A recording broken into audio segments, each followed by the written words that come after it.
attack in the U.S. 2,752 people died when those two planes flew into the Twin Towers in New York.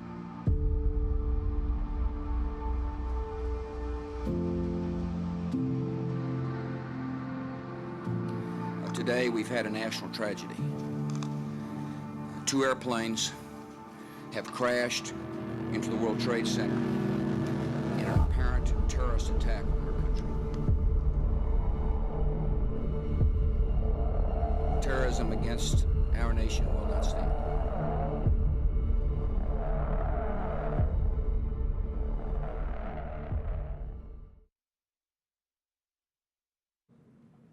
On this day of remembrance of the victims of 9/11, we take this opportunity to reflect on our own community and how we handle struggles within it. We honor our first responders in today's episode with their service to our community. Both the Collierville Fire Chief and Collierville Police Department share their experience in what a scary and tumultuous time for our country. And we connect with the Collierville High School Red Cross Club to also learn what they do to embrace the service mindset for our school and community. This is DragonFire, and it starts right now.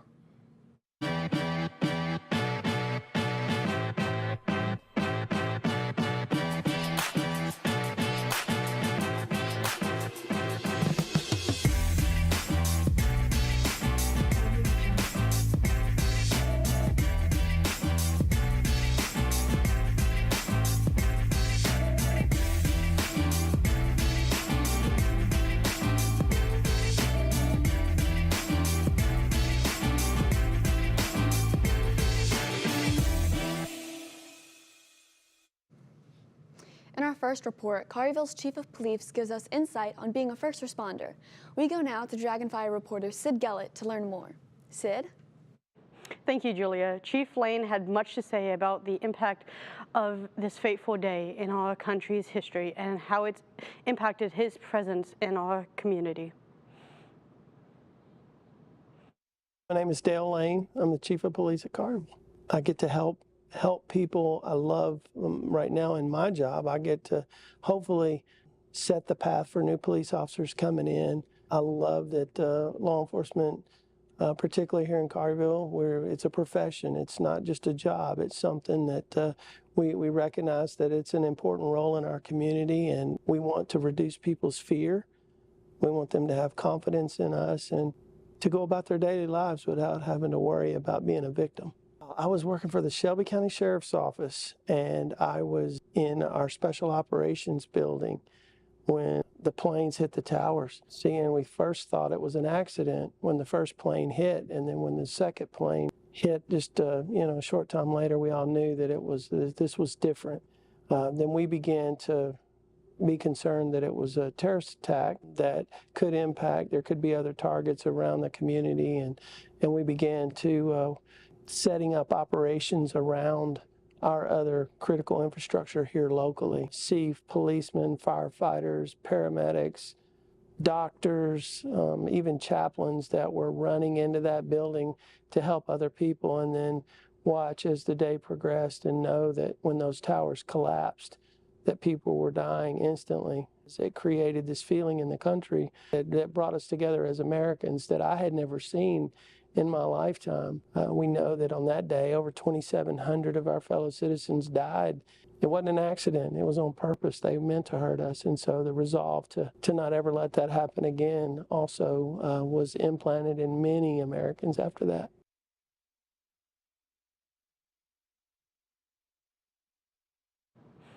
We here at DragonFire want to thank the Collierville Chief of Police and the entire department for sharing their experience with us, and also for their service to our community in keeping us safe.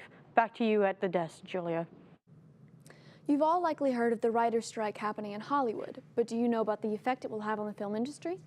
Late-night talk shows and many television productions were put on long-term hiatus due to the writer's strike. Movies, some in mid-production, have shut down too, from Ridley Scott's Gladiator, sequel to Deadpool 3, and studios are also pushing some of their completed films into 2024 as well. TV shows like Abbott Elementary, American Dad, and Big Mouth have paused work during this strike. Until the writers' demands for fair contracts and restrictions on the use of AI are met, they will remain on strike. Do you have any plans for the next 3 years? If not, you can take a worldwide cruise for 1,095 days. Make sure you've saved up though, because this trip isn't cheap. For around $39,000 a year per person, you'll get to visit all 7 continents, 140 countries, and 13 of the 14 wonders of the world. From snorkeling in the Great Barrier Reef to exploring Easter Island, the ship MV Laura takes you to it all. Has room for up to 1,200 passengers, an onboard hospital, a variety of cabin sizes, and many other amenities. Boarding November 1st in Istanbul, the Life at Sea cruise is sure to be a memorable and pricey tour around the world. Colorful's Chief of Police, our very own fire chief, was also at work during the September 11th attacks. One notable difference was that Chief dispatched with FEMA to help at the Pentagon. DragonFire student journalists DJ Hall and Jordan Gaston bring us more. My name is John Selberg. I'm the fire chief here in Collierville. 9/11, I was on my way to a terrorism drill with the FBI at the Old Baptist Hospital in Memphis, and had stopped by the fire station to pick up fire prevention materials for my kids' school. And the firefighters said, "Come in here." They just showed a plane hit a building in New York. And when I was in there watching it, that's when the second plane hit. And then obviously I knew things had changed. That was no longer an accident. It made me really proud, particularly when I saw what happened in New York with the firefighters that did what just about every firefighter is going to do. They kept going in to rescue people, even knowing that they probably weren't coming out. It made me really proud of the fire service and the police officers. And so that was probably the biggest part of what it did for me, and realize that this country, we have a lot more in common than we do apart. Shortly after it happened, we got contacted by FEMA that they were sending teams up there. They didn't even know for sure where we were going, if we were going to New York or the Pentagon. While we were getting ready to go, they sent our team to the Pentagon. So we were pretty quick to get sent up there. We actually left that evening. At the Pentagon, it was more organized than it was in New York, because New York was so widespread. But it was obvious that there was a lot of concern. They were still trying to rescue. It's, make sure that they didn't have anybody left that they could save.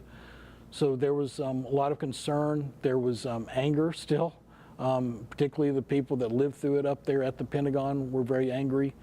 But everybody was focused on doing what they needed to do to basically recover the victim. I think overall, it made us realize that as a country, we're susceptible, and we can't just sit back and assume nothing will ever happen. And we need to actually rally around ourselves and remember what America's all about, and basically thrive on that.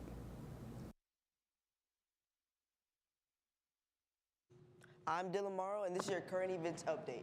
A blue supermoon recently appeared in the sky overnight, with people from around the world capturing the rare phenomenon.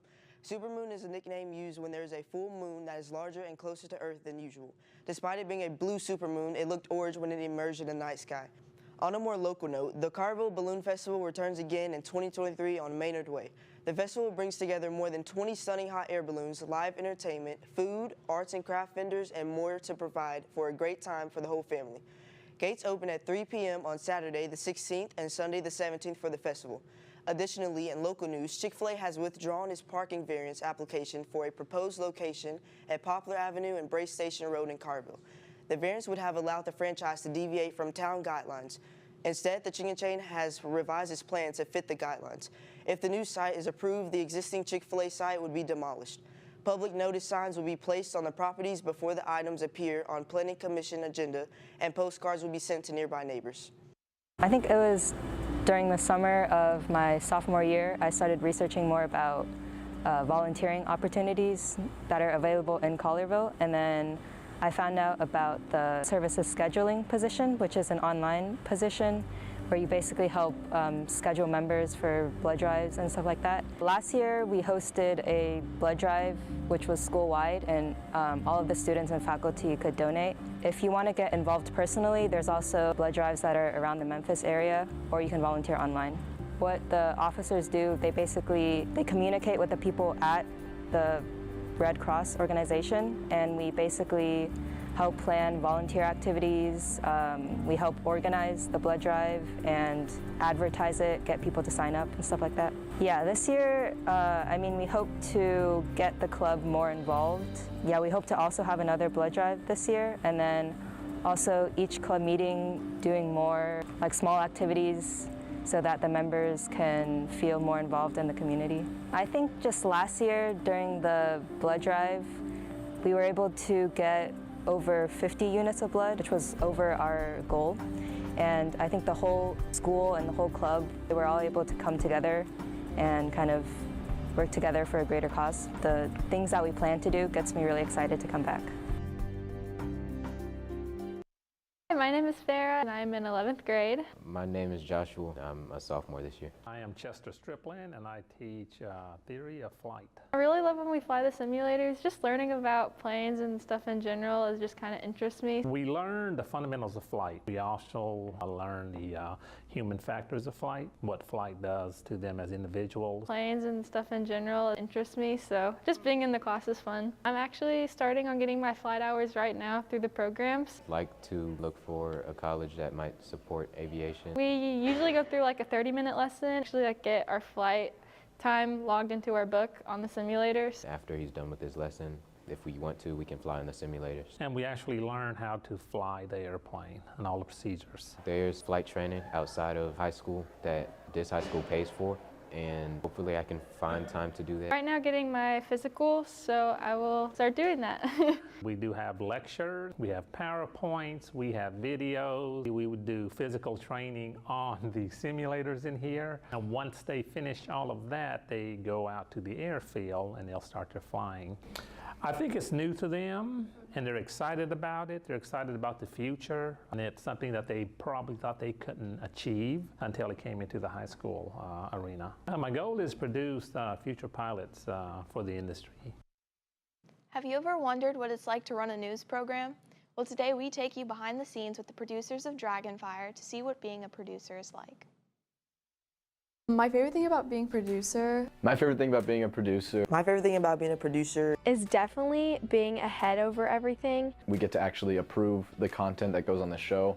So it's a new kind of freedom because you're genuinely in charge of everything that gets on the air. I feel like I earned it because I've been in this class since I was a freshman. I know when to have fun and when to get serious. I like that I get to help other people too and like train them for whenever I'm gonna leave this year. I think my energy makes me a good producer. I think I'm very positive all the time.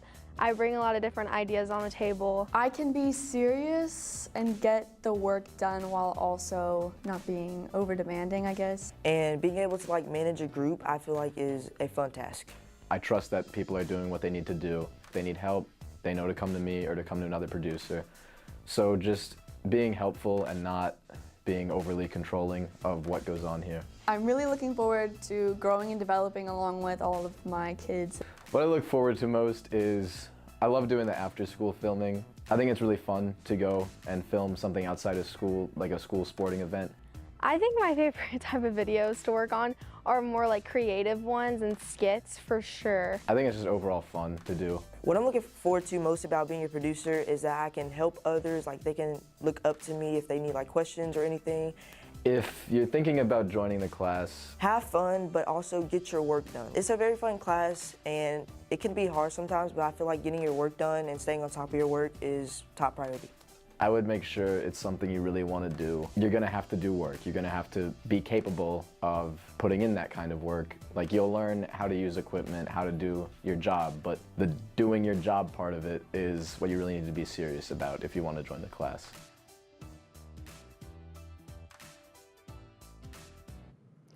Today, we speak to some members of our community about how the events of 9/11 have affected them and how America has changed since. Have you ever heard the Alan Jackson song, Teaching a Class Full of Innocent Children? That's what I was doing when this happened. I was teaching. I actually thought somebody was kidding, and a student came to the door and said, Miss Collier said, turn your TV on. Someone crashed into the World Trade Center. I was like, I thought it was a joke. My initial reaction was kind of disbelief, what was happening. And later that day, when my husband came home from work, we just kind of drove around, and it was kind of eerie how silent it was, and there was no traffic, and it was just disbelief. So I think a couple of ways that America has been impacted is through, one, safety. I think a lot of airports have got, their safety got a lot tighter, not just airports, so like malls and just big events where there's a lot of people. I think another thing is there's been a kind of a false complex around people who are Islamic. I think there's been a false kind of stereotype around them since then. Para Oaks Elementary School on September 11th, they hold a short ceremony around the school's flagpole. First, they raise the flag up to full mast, and then they lower it to half-mast. Then, 5 of their 5th grade class students will lead the entirety of the 4th grade class outside, where they will then sing the national anthem. They then will give basics about the events of 9/11 to the students, where they will hear about how our country was united together following the events of the tragedy. They then have a short moment of silence to remember and honor the fallen, and then they will conclude the ceremony there. Thank you for joining us. I'm Julia Amick. And I'm Heidi Wills. Take these next few moments to think about the impact of the September 11th attacks on our country and how the lives lost that day. Never forget, Dragons. We hope you speak to those who were alive during the attacks to fully understand the day. And now, our moment of silence for those who lost their lives.